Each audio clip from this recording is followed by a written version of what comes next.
तो लाते हैं, साथ ही आपके लिए बेहतरीन ट्रेडिंग कॉल्स भी लेकर आते हैं। चलिए सबसे पहले देख लेते हैं आज बाजार की कुछ बड़ी खबरें कमोडिटी मार्केट में कौन सी है। गोल्ड की अगर बात करें तो यहां पर आज दायरे में कारोबार हो रहा है, हालांकि इंटरनेशनल मार्केट में कॉमेक्स में अच्छी तेजी दिख रही है। 1/4 से आधे % की तेजी हम कॉमेक्स पर देख रहे हैं। चांदी की बात करें, शुरुआती तेजी अच्छी थी एमसीएक्स पर, अब यहां पर कमजोरी दिख रही है, करीब 150 रुपए नीचे है और 61,000 के नीचे एमसीएक्स पर है। हालांकि आधे % से ज्यादा की तेजी कॉमेक्स पर चांदी में अभी भी दिख रही है। कच्चे तेल की बात करें तो पिछले हफ्ते 7.5% ब्रेंट क्रूड का भाव टूट गया। WTI क्रूड करीब 9.5% टूट गया। आज एक रेंज में कारोबार दिख रहा है, $113 के आसपास ब्रेंट क्रूड का भाव है। वहीं अगर नेचुरल गैस की बात करें तो यहां भी ऊपरी स्तरों पर अब मांग कम हो रही है, 3.5% से ज्यादा की गिरावट आज दिख रही है। एमसीएक्स पर 525 रुपए के नीचे नेचुरल गैस का भाव आ गया है। कॉपर की बात करें तो तमाम बेस मेटल्स ग्लोबल मंदी की चिंता से यहां पर कमजोर हो रहे हैं। 735 रुपए तक टूट गया है एमसीएक्स पर कॉपर का भाव। इंटरनेशनल मार्केट में भी गिरावट है, जिंक भी करीब आधे % की गिरावट दिखा रहा है। एल्युमिनियम, लेड यहां पर भी कमजोरी के साथ ही कारोबार हो रहा है। चलिए ये तो बात हुई नॉन एग्री मार्केट की। अब एग्री मार्केट की, मेन्था आज यहां पर दबाव है, 1025 रुपए के आसपास एमसीएक्स पर कारोबार हो रहा है। सिंथेटिक मेन्था की सप्लाई मार्केट में बढ़ गई है, इस खबर से यहां पर दबाव दिख रहा है। वहीं कॉटन की अगर बात करें तो यहां भी ऊपरी स्तरों पर अब मांग बहुत ज्यादा नहीं दिख रही है, 46,850 के नीचे आ गया है एमसीएक्स पर भाव। 400 रुपए से ज्यादा की गिरावट आज दिख रही है। हल्दी पर्याप्त स्टॉक है, अच्छी बुआई की भी खबर आ रही है, उससे यहां पर दबाव है।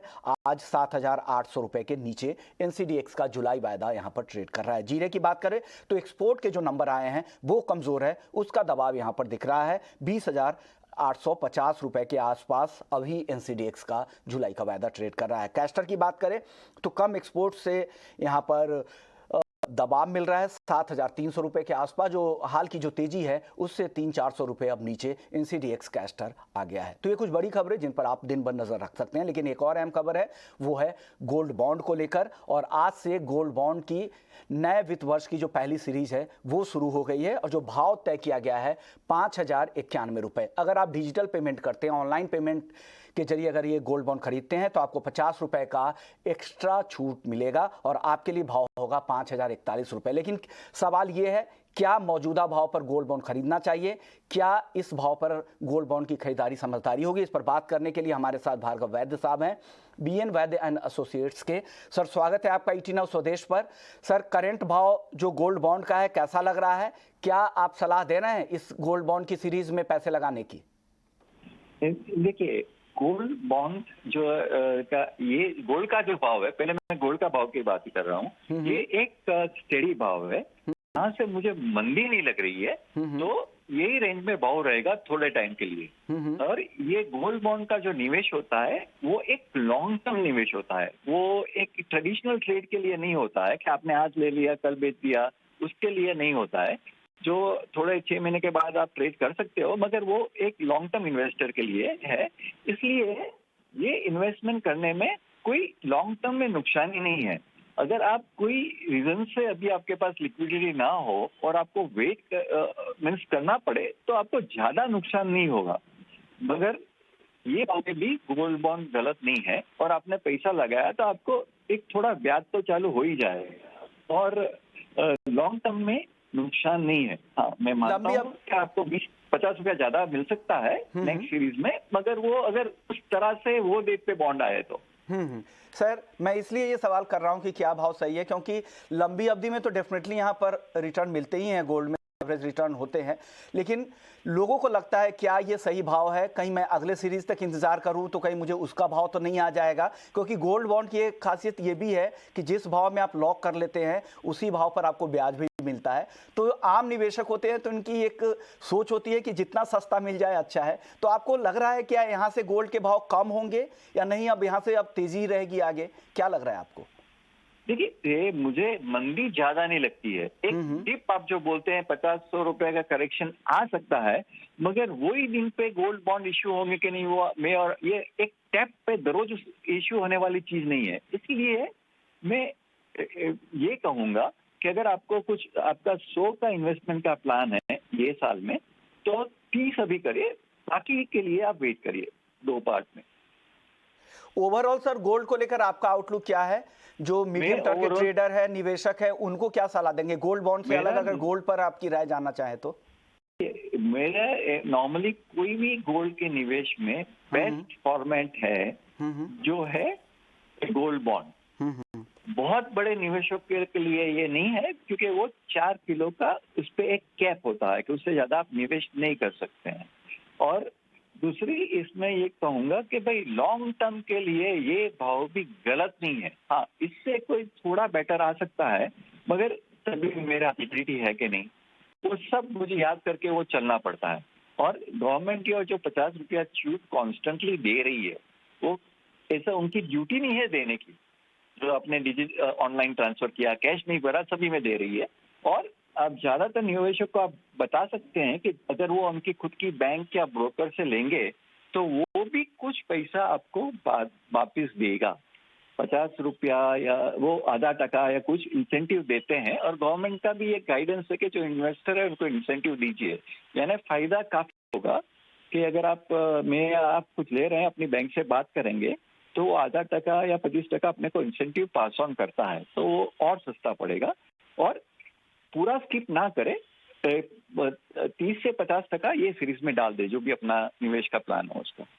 चलिए सर, गोल्ड बॉन्ड की बात हो गई, अब आपसे जाते जाते एक सवाल होगा चांदी पर। हालांकि निवेशकों को हमेशा आप सलाह देते हैं कि चांदी से दूर रहें, जिनका लंबी अवधि का नजरिया नहीं है, लेकिन चांदी के जिस तरह के भाव है, सस्टेन कर रहा है 60,000 के आसपास काफ़ी दिनों से, लग रहा है लंबी अवधि के लिए बढ़िया बेट है। किसी को अगर सिल्वर ETF के जरिए जाना हो या हाजिर में खरीद कर लंबी अवधि तक इंतजार करना हो 2 साल 3 साल के लिए, तो क्या सलाह देंगे? कितने रिटर्न की उम्मीद करें चांदी में यहाँ से? देखिए, चांदी में अभी मैं थोड़ा कॉशियस ही रहूंगा। चांदी में आपको एग्जिट एक बार मिल सकती है। जैसे आप अभी बात कर रहे थे कि बेस मेटल में थोड़ी मंदी आई है, बेस मेटल का इमीडिएट इफेक्ट होता है चांदी पे, तो एक चांदी डिप आएगा और जो आपको बेनिफिट कर सकता है। तो मैं एक डिप पे 1,000-2,000 इससे नीचे आया, वो लेवल पे बाय करने की सलाह दूंगा। डिप पे खरीदारी के। सर, अगर लंबी अवधि की मैं बात कर रहा हूँ, ट्रेडर के लिए बात ही नहीं कर रहा हूँ। चांदी में उसी सभी में मुझे लगता है चांदी में एक डिप मिलेगा जिसमें करिए आप। नहीं तो ETF करके वो करके चलो ठीक है, आपने कुछ यूज के लिए लेना चाहते हैं सिल्वर आइटम तो ले लीजिए, बाकी आप वेट करिए। ओके, शुक्रिया सर, आपने वक्त निकाला हमारे लिए। गोल्ड सिल्वर का आउटलुक बताया, गोल्ड बॉन्ड के लिए बताया कि लंबी अवधि के लिए अगर आप खरीदना चाहते हैं तो गोल्ड बॉन्ड बेहतर बेट है, हमेशा खरीदिए, कोई दिक्कत नहीं है। और डिजिटल अगर आप पेमेंट करते हैं तो आपको 50 रुपए की छूट भी है, तो बढ़िया भाव है, आप यहाँ पर गोल्ड बॉन्ड खरीद सकते हैं। चलिए अब बात कर लेते हैं ट्रेडर के लिहाज से और मीडियम टर्म के लिहाज से। हमारे साथ 3 और मेहमान हैं। अनुज गुप्ता जी हैं IIFL सिक्योरिटीज से, कोटक सिक्योरिटीज से रविंद्र राव हैं और बिटुपन मजुमदार हैं bmazumdar.com के। आप तीनों मेहमानों का भी स्वागत है। रविंद्र जी, आपको क्या लग रहा है, गोल्ड का जो मौजूदा भाव है गोल्ड बॉन्ड का, ये सही भाव आपको लग रहा है और यहाँ से अच्छी तेजी आपको गोल्ड में दिख रही है? Good morning Vishnu Mohan ji. मेरे हिसाब से देखिए, गोल्ड में हमें ये देखना चाहिए कि अभी जो फेड का टाइटनिंग कंसर्न्स है वो गोल्ड को ऊपर जाने नहीं दे रहा है। गोल्ड का जो अपसाइड है उसे कैप करके रखा हुआ है, लेकिन उसके बाद हमें ये भी देखना है कि because of this growth concerns काफी बढ़ गए हैं और रिसेशन की भी बातें चल रही हैं। तो I think that is supportive for gold price, और गोल्ड अच्छा खासा करेक्ट भी हुआ है ऊपर के लेवल से। और दूसरा चीज, इन्फ्लेशन को हमें नहीं भूलना चाहिए, क्योंकि इन्फ्लेशन, गोल्ड को हम ट्रेडिशनली एक हेज अगेंस्ट इन्फ्लेशन मानते हैं। हालांकि अभी ज्यादा इन्फ्लेशन की वजह से ज्यादा ऊपर नहीं गया, बट अगर आप even after tightening from Fed, अगर आप गोल्ड के प्राइस देखें, नीचे भी नहीं गिरा है। तो that is what is supporting gold prices. तो मेरे हिसाब से अच्छा करेक्टिव मूव आया है, तो गोल्ड बॉन्ड्स में जरूर इन्वेस्ट करना चाहिए, क्योंकि जैसे अभी वैद्य साहब ने बताया कि गोल्ड बॉन्ड्स एक इन्वेस्टमेंट है, और गोल्ड के मामले में आप मार्केट को टाइम नहीं करना चाहिए, क्योंकि अनसर्टेनिटी इतनी है कि प्राइसेस कभी भी एक अपमूव, एक अपसाइड रैली की तरफ जा सकती है। तो मेरे हिसाब से जो भी ट्रांचेस आते हैं गोल्ड बॉन्ड में, I think without looking at the pricing one should keep investing, क्योंकि sovereign bonds is one of the best routes for long term investment in gold. और अगर मार्केट टाइमिंग की बात करें तो I think we should not time the market for long term investment. लेकिन overall view की अगर बात करें गोल्ड में, तो मेरे हिसाब से लॉन्ग टर्म पर्सपेक्टिव से तो पॉजिटिव ही है।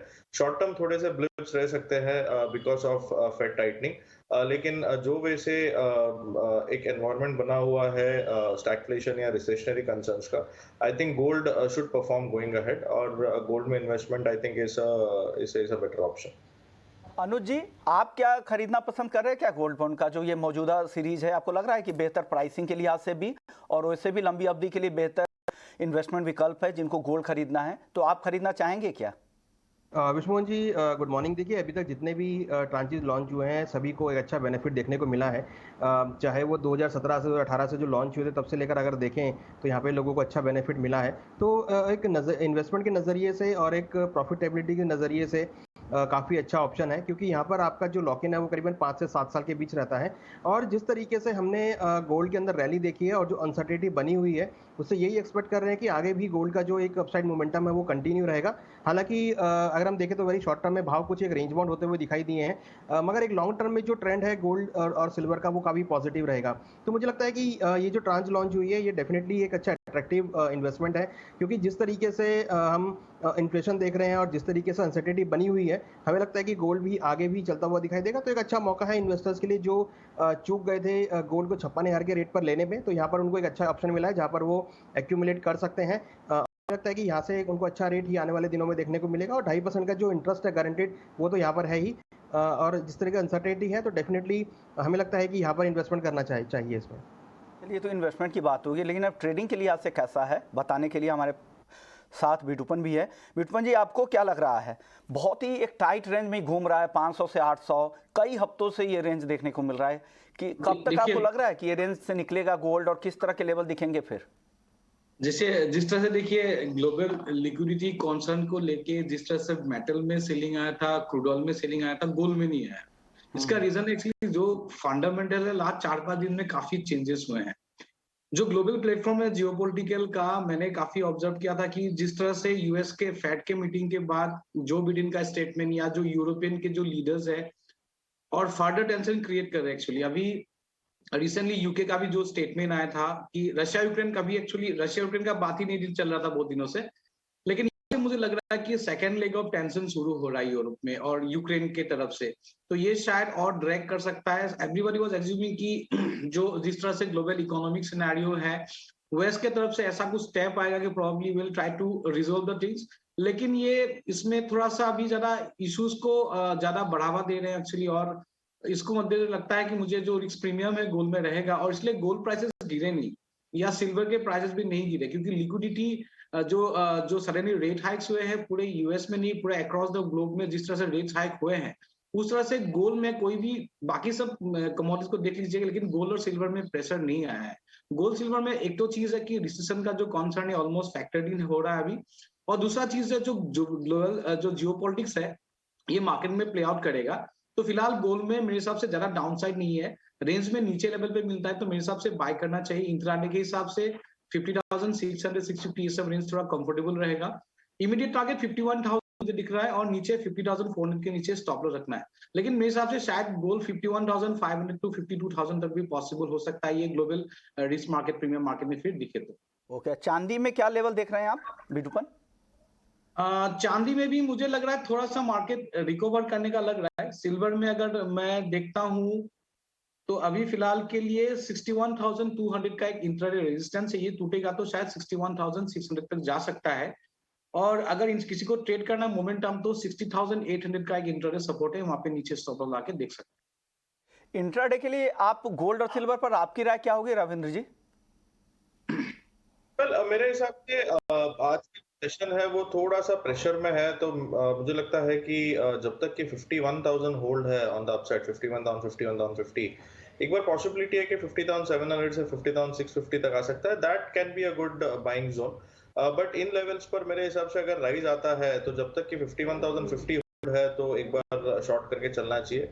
यस, नीचे के लेवल पे जरूर इसे बाई कर सकते हैं, क्योंकि मेरा जो ओवरऑल व्यू है वो अभी भी पॉजिटिव है। और अगर सिल्वर की बात करें तो सिल्वर में भी मेरे हिसाब से जब तक 61,250 61,300 होल्ड है, एक बार पॉसिबिलिटी है कि थोड़ा बहुत नीचे आ सकता है towards 60,600। I think that would be a good buying zone. तो एक ब्रॉड रेंज है, लेकिन मैं बाई या तो ब्रेकआउट पे करना चाहूंगा या फिर डिप्स में करना चाहूंगा। इन लेवल्स पे आई थिंक थोड़ा बहुत सेलिंग आता है, तो थोड़ा बहुत राइज आता है, तो आई थिंक एक बार शॉर्ट करके चल सकते हैं। अनुज जी, चांदी के लिए आपका इमीडिएट टारगेट क्या है इंट्राडे के लिए? देखिए विश्वमोहन जी, गोल्ड सिल्वर हमें लगता है कि पॉजिटिव वे में रहेंगे, क्योंकि जिस तरीके से लास्ट वीक हमने रिकवरी देखी थी फेडरल बैंक के रिजल्ट के बाद, तो एक अच्छा मोमेंटम यहाँ देखने को मिला है। हालांकि अभी भी रेंज में है। चांदी अगर बात करें तो नीचे में करीबन 60,000 और ऊपर में करीबन 63,000। ये पिछले करीबन 15 से 20 दिनों में मार्केट इस रेंज को काफ़ी होल्ड किया हुआ है, और मुझे लगता है कि अभी मार्केट फिलहाल इसी रेंज में रहने वाला है। तो अब मार्केट जैसे ही 60,000 के आसपास आता है तो हम देखते हैं। तो मुझे लगता है कि बाय एंड डिप्स की स्ट्रेटेजी रहेगी, 60,700 के आसपास के लेवल्स मिले तो खरीदारी करें, 60,000 का स्टॉप लॉस लगाएं, 61,700 62,000 तक के लेवल देखने को मिल सकते हैं।